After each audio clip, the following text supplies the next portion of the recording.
коргоо боюнча жана ошондой эле республикабызда ушу бир катар ушу жаратман иштерин жасап жаткан ишкерлерге ушу инвестиция тартуу багытында дагы чоң милдеттер жүктөлүп болуп турат. Албетте бул багытта ишкерлер дагы өз пикирлерин, сунуштарын айтышты. Эми албетте укук коргоо органдарына, прокуратура кызматтарына дагы ушу чоң милдет жүктөлүп, бүгүнкү күндө ушул ишкерлердин укугун коргоо боюнча башкы прокуратуранын өкүлү катарында Арслан Мурзаев Акимовичти чакырдык. Саламатсызбы? Мына бул жерде ушул ишкерлердин укугун коргоо багытында дагы көп иштерди аткарып жатасыздар, бирок ошончо дагы айтсаңыз бир катар ишкерлер дагы ушул сиздерге кайрылып, айрым учурда ушу укук бузуулар болгон учурда дагы атайын арыздар менен кайрылып жатышат. Ушул багытта акыркы учурдагы аткарган иштериңер боюнча маалыматтарды берсеңиздер. Саламатсыздарбы? Айтып кетейин, биздин бөлүм инвесторлорду коргоо жана ишкерлердин укуктарын сакталышын көзөмөлдөө бөлүмү бул жаңы ачылган бөлүм. Июнь 2020 жылдын июнь айында иштей баштады. Азыр ушул 5 ай болуп атат. Негизи багыт ушул Кыргызстанда ишкерлердин укугун сакталышын мыйзам талаптарына ылайык көзөмөл жүргүзөбүз жана инвесторлорду, Кыргызстанга келген инвесторлорду ушул коргоо жагынан да иштей алып барабыз. Мындай айтканда, өзүңүздөргө маалым болгондой көп массалык каражаттарда да көп учурлар болот. Айрыкча ушул ишкерлерге көп тоскоолдуктар болот. Негизсиз текшерүүлөр, кайра негизсиз чакырып, кандай иш алып баргандыктан тоскоолдуктар болуп туруп, эми мамлекеттик органдар тарабынан же жергиликтүү өзүнчө башкаруу органдар тарабынан негизсиз буйруктар, токтомдор чыгарып, тоскоолдук болгондуктан, ушул учурлар көбөйгөндүктөн, ушул биздин башкы прокуратурада биздин бөлүм ачылып, ушу биз ишти баштадык. Эми милдеттериңиздер абдан жакшы экен да.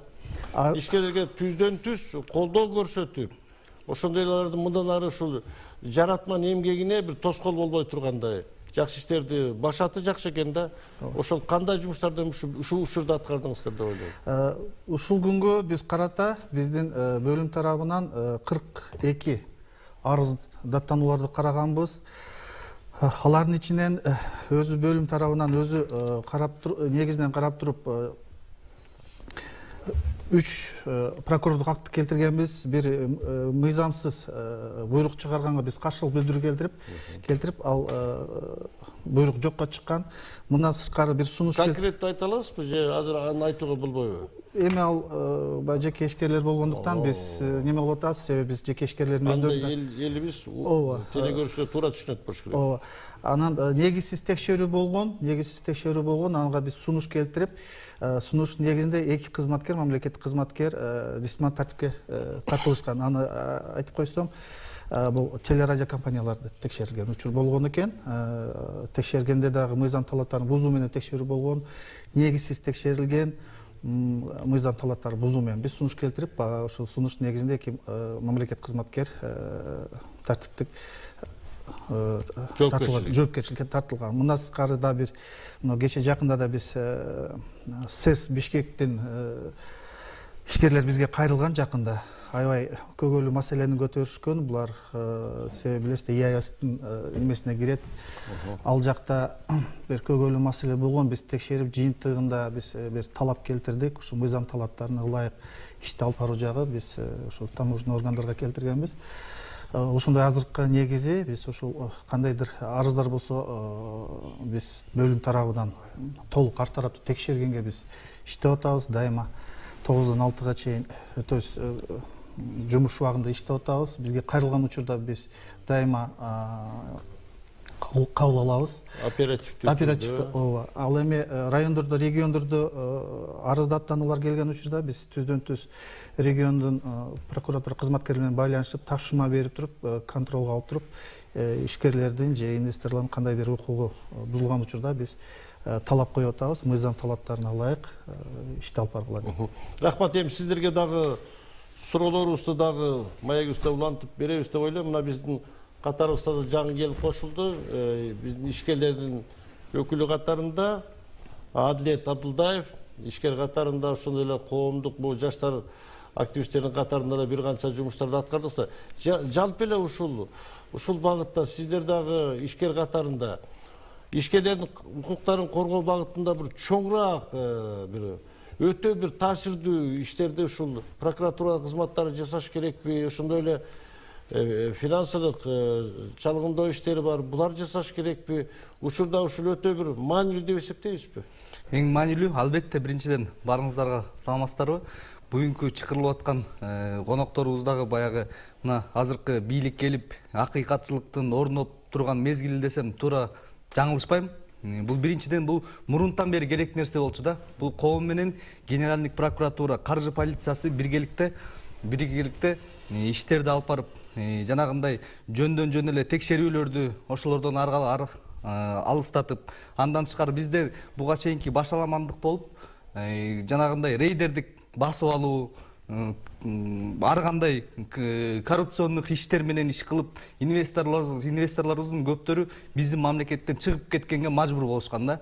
Эми буюрса азыр Садырбай Нуркожоевич менен жакшы иштерди алып барып, азыр бир комиссия түзүлүп, ишкерлердин укугун коргоп, тескерисинче жардам берип деп бир жакшы комиссиялар түзүлүп атат. Буюрса жакшы долбоорлор ишке ашып атат. Жакшы демилгелер да. Бирок айтсаңыз да ошол мына биз эми тилекке каршы мына буга чейинки болуп өткөн саясий кырдаалда дагы айрым фактыларды биз уктук да, айрым фактылар айтылды.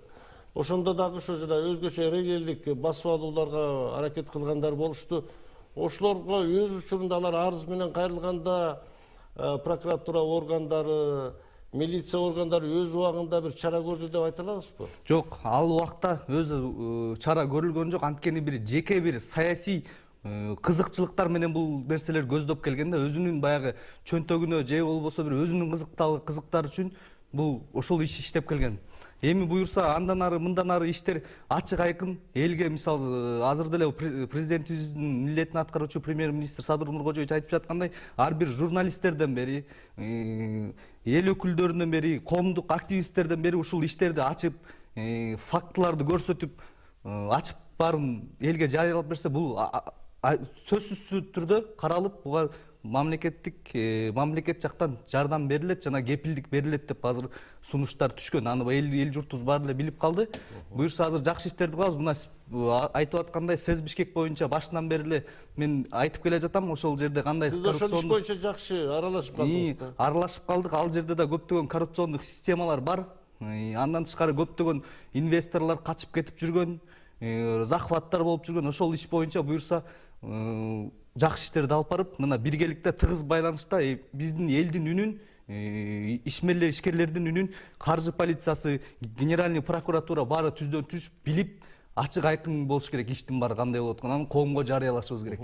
Экинчиден мындай эркин экономикалык аймак деп калат. Ушул эркин экономикалык аймакка сырттан инвестор көбүрөөк тартылыш керек. Анткени булар ушул биргелешкен ишкананы ачып, анан чыгарган продукциясы да экспортко, сыртка жөнөтүлөт. Ушул багытта алганда бүгүнкү күндө эркин экономикалык аймактагы биздин инвесторлор, сырттан келген инвесторлордун иши бир солгундап кетти, же болбосо капиталын сыртка чыгарып кеткенде фактылар болду деп айта алабызбы? Фактылар албетте болгон. Буга чейин да болуп келген. Азыр ошонун баарын азыркы мына сиздер жактарга каржы полициясына, Генеральный прокуратурага иштердин баары өтүп жатат. Териштилип, факт менен баардыгы ордуна мыйзам чегинде баардыгы жооп берет. Андан тышкары деле мына айтылып жатат, буга чейинки деле болгон баягы өзүнүн ишканаларына бирөөлөр жанагындай рейдерский басып алуу же тоскоолдук кылган болсо, ошолор кайрылып баягы мыйзам чегинде ошонун баардык нерселер каралат деп азыр буюрса чечим чыгып атат. Эми ошондой чечимдер чыгып атат. Бул жакшы ишеним. Бирок ошончо дагы бүгүнкү күндө деле айрым ишкерлердин бир канчалары ушу өзүнүн баягы өндүрүшүн жакшы баштай албай коркуп отурушат. Же болбосо бирөөдөн дагы болсо дагы текшерип келишеби деген ойдо тургандар да болушу мүмкүн деп атат. Бул боюнча премьер-министр да өзүнүн сөзүндө белгилеп кетти. Анткени өндүрүштү жакын арада тез арада өз жолуна коюп, жаратмандык ишти баштабасак, албетте саясатка өз жолу менен кетет.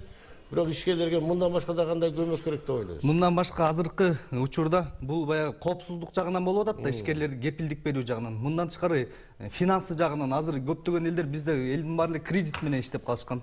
Көптөрү кредит алып алган. Азыркы момундай бизде пандемия учурунда кредит маселелери каралып, жеңилдетүүчү жолдорун көрсөтүп беришибиз керек. Юридикалык жактан жардам беришибиз керек.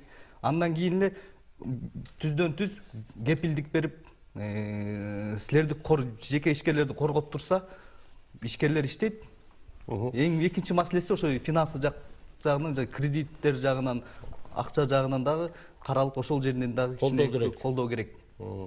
Арслан Акимович, айтсаңызда, мына ушул жыйында дагы айтылды эле, мына өзгөчө чек арада, мисалы үчүн Торгарт тосмо бекетинде дагы бир катар ишкерлердин баягы сырттан келе турган жүктөрү кармалып жатат, алар да арызданып атышты эле. Булар деле чоң армиясы экен ишкерлердин, бир канча адамдардын. Ошондой эле банктагы айрымдардын эсептерин дагы кызыгып ошону дагы текшеребиз деген сыяктуу аракеттер да болгон дейт. Ушул сыяктуу фактылар сиздерде катталдыбы? Бүгүнкү күндө сиздерге кайрылып жатабы ушундай нерселер? Бул жерде айтып кетейин, кредиттер боюнча бизге кайрылуу келип түшкөн жок. Анткени бул жерде кредитти алган ишкерлер өздөрү банк менен түздөн түз келишим түзөт экен. Ал жерде келишим негизинде алардын жагдайлары көрсөтүлгөн. Ошондуктан ал жакта кандай болот? Эки тарап өздөрү жеке чечип маселени каралгандыктан бизге кайрылган жок. Ошондой эле чек ара боюнча да биздин бөлүмгө келип кайрылган жок. Ал жакта бирок жыйындарда айтылып атат. Өкмөт тарабынан ар бир ушундай жыйындарда кайрылуулар каралып туруп, өкмөт тарабынан ал жакта каралып, ал жакта уже чечилип атат деп айтам. Бирок биздин башкы прокуратура келип, ал боюнча кайрылуу келип түшө элек. Дагы бир нерсени айтсак да, ошол жыйында дагы айттылар, сырттан келген чоң инвесторлор бүгүнкү күндө тоо кен тармагында иштеп атышкан бир канча бирөкөнү санап өтсөк болот. Ушулардын ишин токтоп, айрымдардын техникаларын өрттөгөнгө чейин барышты. Ушулар жөнүндө бүгүн кандай иш-аракеттер жүрдү оперативдүү? Бул жөнүндө айтып кете турган болсом, мына ушул 5-6 октябрдан баштап ушул күнгө чейин негизи Кыргыз Республикасында 32 факт катталган. 32 факт бул деген ишкерлерге карата кылмыштар жана жоруктар 32 факт катталган.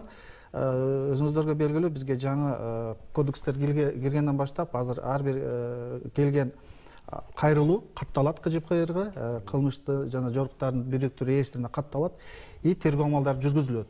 Алардын ичинде сөзсүз түрдө сиз айтып кеткен ушу тоо кендин инвесторлор келип иштеп аткан учурлар, машиналарды күйгүзгөн жана башка фактылар баары катталган. Тиешелүү учурда прокуратура тарабынан көрсөтмөлөр берилген, ал сотко чейинки өндүрүштөр боюнча. Жерлерде прокурорлордун көзөмөлүндө турат. Жана ошондой эле жерлерде ушундай чоң көйгөйлүү маселе болгондуктан ошол фактылар боюнча тергөө тарабынан тергөө тобу түзүлүп, баягы тергөөчүлөрдүн көп стажы бар, жакшы тажрыйбасы чоң тергөөчүлөр тарабынан группалар түзүлүп, прокурорлор тарабынан көзөмөлдө турат, ал боюнча тергөө жүргүзүлүүдө.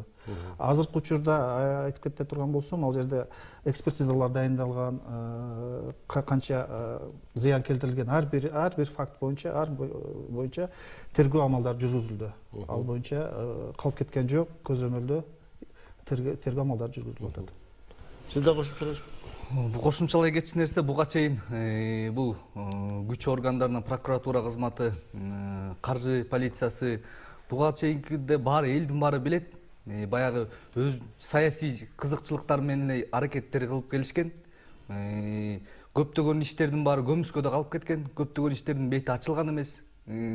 Акыйкат иштеген эмес, аны эл баары эле билет. Ошон үчүн азыр эми буюрса реформа жасалып, баянуу иш пландарында өзү Садыр Нуркожоев иштер менен жүрүп, ар бирине жакшы түшүндүрмө иштерди кылып, чогуу иштейли, баарыбыз биргеликте жардам бергиле деп суранды. Ошонун себебинде эми баары ачык айкын эл үчүн жеке ишкерлердин кызыкчылыгы ар бир адамдын укугун тебелебей, ар бирине ачык айкын адилеттүү мамиле кылышыбыз керек деп эсептейм да. Буюрса мындан ары дагы ошондой жакшы иштер болот деп терең ишенем.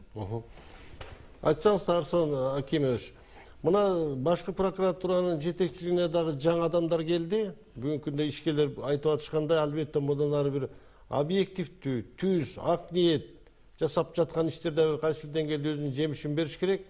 Эми бул Бишкек шаарында же чоң гана шаарларда болбосун, бир катар ишкерлер аймактарда иштеп атышат, райондордо иштейт. Мына ошолорго дагы көзөмөл жүргүзүп, ошолордун дагы бир катар арыздары болуп калса, ошо жеринде текшерилеби? Алар баягы арыздан үчүн Бишкекке келип отурбайлы. Бул кандай тартипте уюштурулган ушул? Бул боюнча айтып кете турган болсом, мен бая жогоруда айтып кеткендей, биздин бөлүм жаңы түзүлгөн. Негизги бая айтып кеткендей, ушул ишкерлердин бул жерде карабайт, чоң ишкерлик болобу же патентпен иштегенби. Мыйзамдын алдында баары тең. Ошондуктан эгерде ишкерлердин алыскы райондордо кандайдыр бир укуктары бузулган учурда райондук прокурорго арыздар менен кайрылат сөзсүз түрдө. Алар кайрылып текшерүүнүн жыйынтыгы менен эгерде ишкер макул болбосо жогорку прокурорго арызданган учурда биз кайрадан текшерип чыгабыз. Ушундай бир тартиби бар сөзсүз түрдө. Бул жерде райондо эле каралып, ошол жерде калкалат деген болбойт. Себеби областтын прокуратура кызматкерлери да бар. Аларга да жүктөлгөн мыйзам талаптарына ылайык Конституцияда көрсөтүлгөн укук милдеттерин алып барганга. Ал эми жеке ишкерлер көйгөйлүү маселе болуп турган учурда бизге кайрылса, биздин бөлүмгө кайрылса, биз эгерде мурун райондо каралбаса, биз жөнөтөбүз, өзүбүз контролго алып туруп, мыйзам талаптарына ылайык так жүргүзүп, толук объективдүү карап, мыйзам талаптарына ылайык жыйынтык чыгарганга биз көзөмөлдөп турабыз. Азыр айтып атпайсыздарбы, региондордо депчи, элет жерин, айылдарды кыдырып жүрөбүз, көптөгөн адамдардын акыйкатсыздык, адилеттүүлүккө жетпеген адамдарыбыз көп. Ошол элдерге дагы бир кайрылуу катарында айтып кетет элем да, буюрса баягы элдин азыр ишкерлер көптөгөн ишкерлер ишин баштасамбы же баштабасамбы деп арсар болуп ойлонуп турууда. Оңку соңку болуп, алар баягы тилин сүткө күйгүзгөн айранды уртап ичет дегендей болуп, көптөгөн кишилер ойлонуу убагында да азырчы ошонун бардыгын айтып, мына эл силер ошолорго ошондой акыйкатсыздык, адилетсиздик иштерди тартып алган иштерди, мыйзамсыз болгон иштердин баарын кайрылыңыздар. Азыр ачык айрын мына прокуратура органдарына, ички иштер бөлүмүнө, каржы полициясына бардыгына кайрылып өзүңөрдүн талабыңар талашсаңар, эл уже баягы мурункудай эмес, албетте сөзсүз түрдө жардам берип, ошол ишканаларыңарга кандайдыр бир жайдан болсо да мыйзам чегинде жардам беришет деп кепилдик өзүм айта алам да. Рахмат. Эми дагы нерсе да, мына мыйзам деп биз айтып атабыз. Сиздердин бөлүм болсо ушу жаңы эле ачылып иштей баштаган экен да. Мыйзамдык тарабынан мыйзам актыларына да өзгөртүү толуктоолорго зарылбы? Ошол сиздер ишти бир толук көлөмдө кенен жүргүзүп, акыйкаттуулукка жетүүдө мыйзамдык өзгөртүүлөргө бир керек деп ойлойсуз, толуктоолор кандай деп ойлойсуз? Ооба, биз ушул жаңы ачылып, бизде ушул анализ жүргүзүп, кээ бирки ошол мыйзам талаптарга толуктоолорду киргизүүнү биз туура көрүп атабыз. Мисал алып кете турган болсок, бирөкөн айтсаңызчы конкреттүү. Конкреттүү түрдө айта турган болсок, бизде ишкерлерди алдын ала мына жер Кыргыз Республикасынын өкмөтүнүн 2016 жылдын 27 июлдагы 417 токтому менен бекитилген ишкерлердин субъекттерине жана жергиликтүү өз алдынча башкаруу органдарына карата укук коргоо жана салык кызматы органдар тарабынан жүргүзүлүүчү текшерүүлөрдү каттоонун убактылуу эрежеси бар. Башкача айтканда, жеке ишкерлерди текшерүүдөн алдын сөзсүз түрдө прокуратурага келип каттоодон өтүш керек. Каттоодон өткөндө прокуратура тарабынан ал жактан карап туруп мыйзамдуулугун карайт.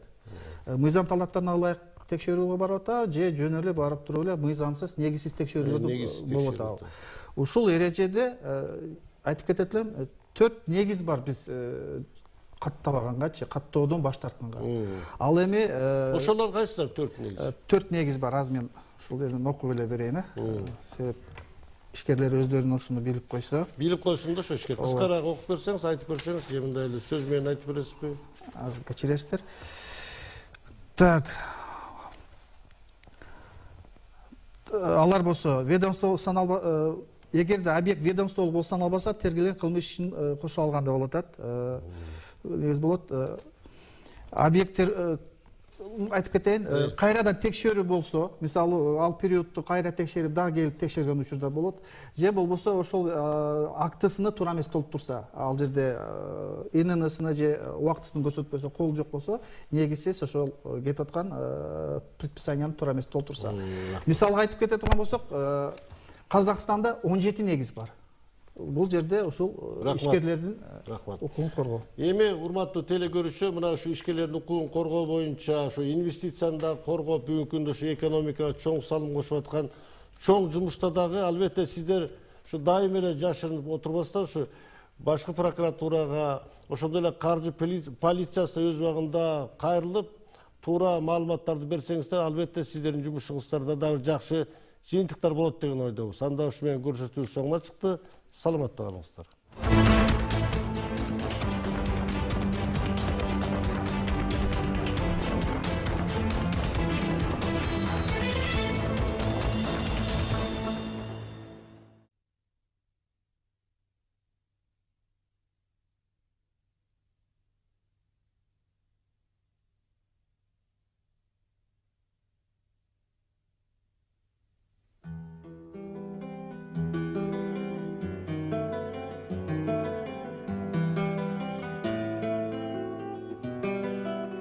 Достойный сын достойных родителей, Март Ашимович, истово преданный творчеству, не признает простоев.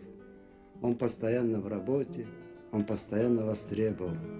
Общепризнанный мастер, пытающийся представить завтра внутренним восприятием неординарного художника, которому не все равно.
Март Ашимович Байджиев, народный писатель Кыргызстана, драматург, киносценарист, журналист, президент Национальной киноакадемии. Родился в Джалалабаде в семье писателя и педагога. После окончания школы поступил в Кыргызский государственный университет на русское отделение филологического факультета. Работал редактором, старшим редактором на киностудии «Кыргызфильм».